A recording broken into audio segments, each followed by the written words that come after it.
right, good afternoon, everybody. Welcome to another great day in American history. What you guys are going to do today is you're going to listen to this, you're going to take some notes, and then when it's done, you're going to pick up a half sheet of paper called the Fireside Chats on the back. There is a audio recording of the Fireside Chats inside of Blackboard, the Great Depression folder. You are to listen to it. Do not use the closed caption. Part of the thing I want you to see is what you actually listened and heard versus eventually what you read. All right, so do not use the closed captions on the video. The audio recording of Roosevelt and his first fireside chat dealing with the banking issue. Once you're done with the audio, which is 5 minutes and 5 seconds, you are then going to read a transcript of it. You will not finish today. You'll have a little bit of time on Thursday to finish it. But what we're going to do first is we're going to start with notes. So Roosevelt had expanded the government and with his New Deal, and he had made all these new programs, and a lot of these programs were dealing with setting minimum prices on agricultural products or setting minimum wages or saying that people did not have the ability actually to strike. Sorry about the bell there. But the Supreme Court had declared his Agricultural Adjustment Act and the National Industrial Recovery Act unconstitutional. So he's trying to get around that. And the only way he can do that is if he started to appoint justices himself. His justices then would basically hopefully support his ideas. So he tries to pack the court. So the president will be allowed to appoint a new Supreme Court justice for every justice who was over the age of 70. That would expand the size of the Supreme Court from 9 justices to 15. Although Roosevelt was an extremely popular president because at least he was trying to solve the problems of the Great Depression, most people did not agree with his ideas of trying to pack the court, and they thought basically that he has gotten way too powerful. So the New Deal itself, is it good or is it bad? You can look at it in both ways, and you can basically support it in both ways. It is good because it does create jobs. He was doing something in order to try to solve the Great Depression. It is bad because unemployment is still going to be at 21%, and that is way too high in order to actually restart the business cycle. So let's actually take a look at what he actually planned on doing with the New Deal and if it was successful or not. So the issues with the New Deal is that with 3 big ones was number 1, governmental jobs. Governmental jobs created by all this alphabet soup and all these agencies that they created that guaranteed people a wage, then hopefully was going to restart the business cycle. So again, I get a wage, then I can go out and buy a product. I buy a product that eventually that company has to provide a wage for somebody else, and then eventually that all trickles, that all is going to keep going on, and then the next thing I know is everyone has a wage and everyone is doing well. But that came at a price, and the price was that government said, I'm going to give you $1 a day to work, but there are some private companies and private enterprises that actually were functioning during the Great Depression that could not afford to pay their workers $1 a day, so they had to either lay them off or fire them. So on one side, the New Deal created these new jobs that were going to be very helpful to people, but at the same time, it also led to people losing their jobs, so that was bad. So we do see that it's almost going to end up being equal, the amount of jobs they created and the actual amount of jobs that people lost. Some segments of the population believe that the New Deal actually had went way, way too far. And part of the reason is that the government just had too much power. We had been so accustomed to this idea of laissez-faire government, hands off, that we were not used to this very big, sprawling government that was involved in every aspect of a citizen's life.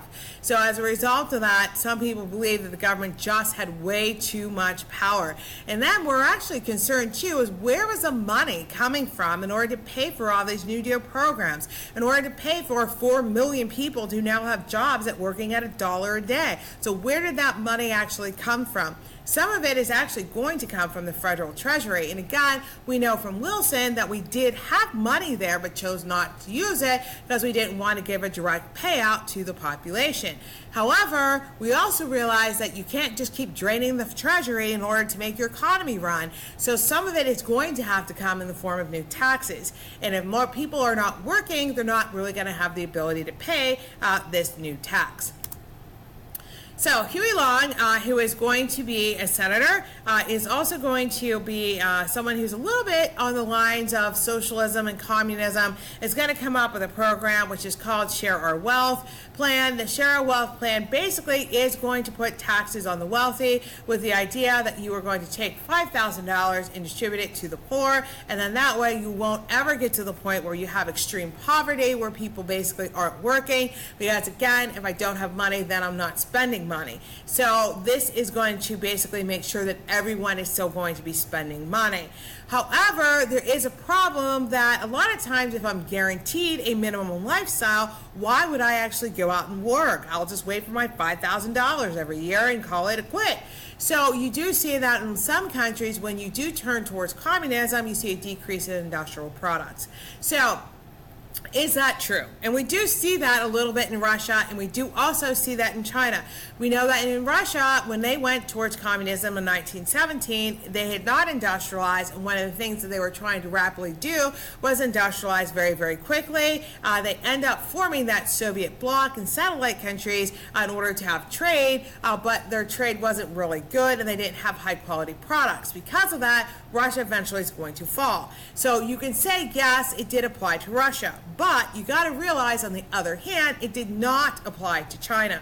China starts to see that functioning and happening, where people aren't working because of this guaranteed living, and they start to have a new idea. And that new idea is it is rich, it is glorious to be rich, which basically is that economically you can do whatever you want in order to make as much money as you want, in order to be very, very economically successful, but you will not have any political power. Okay, so it kind of depends on how you look at it, if the Share Our Wealth program was going to be a success or not. In 1936, Roosevelt is going to run for re-election, and he is going to win by a landslide. There's only going to be 2 states that do not vote for him, and that is going to be Maine and Vermont. And again, it's the idea that he at least is doing something. So the Great Depression is going to hang on and on and on. It really becomes clear that the the New Deal programs are not working. They're not getting us out of the Great Depression. And that's one of the things that you'll hear over and over again, that Roosevelt ended the Great Depression. He did not end the Great Depression. World War II ended the Great Depression. The New Deal programs were not successful. Yes, you did employ over 4 million people, and that does help the economy. However, you still had 21% unemployment, so it was not successful. And the New Deal, second New Deal programs were very, very aggressive, and it still was not successful. So, did the New Deal bring America out of the Great Depression? A lot of people say no. A lot of people say, in all actuality, it made it worse because you started to spread what little bit of money you had across a larger population, instead of concentrating the money with a small group and then having it basically almost trickle down to another group. But as we know, trickle down economics doesn't really honestly work, because people get a little too greedy. So the other thing we see with the Great Depression is we do increase the size of the government. It is enormous after the Great Depression. Although it's never going to be quite as big as during the Great Depression, we never return to a pre-Great Depression sized government. Lots of state agencies, lots of bureaucracies, lots of state programs available for the people that need to be run by the government. Typically, that means that your government is slow, and so is your economy. However, the United States has been able to avoid that. So at this point, what I would like you to do is you're going to get the Fireside Chat video, the guide. It's on the back table. You are going to just listen to the first 5 minutes, answer questions 1 through 4 without the closed captions. And then after that, you are going to read and start answering the last question. I think it's like 5 and 6 maybe. We will have time to then work on this on Wednesday. All right, have a great day off, and I'll see you guys Wednesday.